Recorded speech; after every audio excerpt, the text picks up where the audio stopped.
Welcome to The Explainer. Today, we're diving into a really big idea, one that's been around for ages, the power of positive thinking. I mean, let's be real. It's a question we've all asked ourselves. Can the stuff going on inside our heads actually change our reality on the outside? That's a pretty huge promise, right? Well, for decades now, one single, incredibly famous book has insisted that the answer is a big, loud yes. So let's take a closer look and see what it's all about. Okay, so first things first, let's break down the core promise of this whole positive thinking idea. The book we're talking about is, of course, The Power of Positive Thinking by Norman Vincent Peale. It was a complete phenomenon, basically promising that things like success and inner calm aren't just things that happen to you. They're skills you can actually learn by getting a handle on your own thoughts. What really made it pop was this mix of spiritual faith with very practical, almost psychological steps. So, how do you actually do it? Well, Peale laid out a pretty clear framework, a roadmap really, for building a whole new way of thinking. You can see it's a whole journey. It all starts inside, with believing in yourself and making a habit of positive thoughts. From there, it moves into your emotional and spiritual life.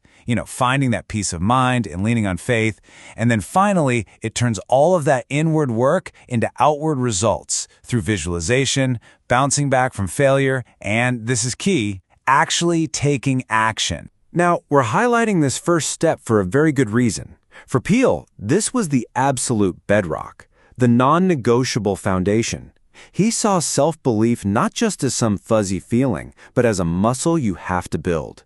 You do it with tools like positive affirmations over and over until you create this deep, unshakable faith in what you're capable of. He basically said without this, none of the other steps really stand a chance. The book is also just packed with these powerful, sticky quotes. Let's look at a couple that really capture its whole vibe. This is probably the one you've heard before, and for good reason. It's the entire philosophy boiled down to 8 words. The idea isn't just that your perspective colors your reality, it's that your perspective creates it. And this is so important. It's the answer to anyone who claims this is all just wishful thinking. Peale's philosophy demands that you get up and do something. He's not saying positive thinking makes your problems vanish. He's saying it gives you the guts to finally face them. And when you do, you realize the fear in your head made them seem way bigger than they actually are. The look. Like any massive idea, this one has its fair share of critics. So let's be fair and weigh the good against the bad. Okay, on the one hand, you can see the pros. The book is incredibly uplifting. People love that it mixes spirituality with practical advice and real stories. But the criticisms are pretty serious too. For some, the heavy religious angle is a turnoff. Others say it's just too simple for complex life problems. And that can lead to something we now call toxic positivity. That dangerous idea that you have to pretend you're happy all the time and just ignore any negative feelings, which just isn't healthy. So, taking all of that into account, what's our final verdict? Is this book still worth your time today? We're landing on a solid 4 out of 5. It is an undeniably powerful and important book, for sure. But, and it's a pretty big but, it really comes with a couple of key conditions. And here's the breakdown. It is still a fantastic motivational classic, no question. It's perfect for anyone who's looking for a serious mindset reset, or maybe wants some faith-based encouragement.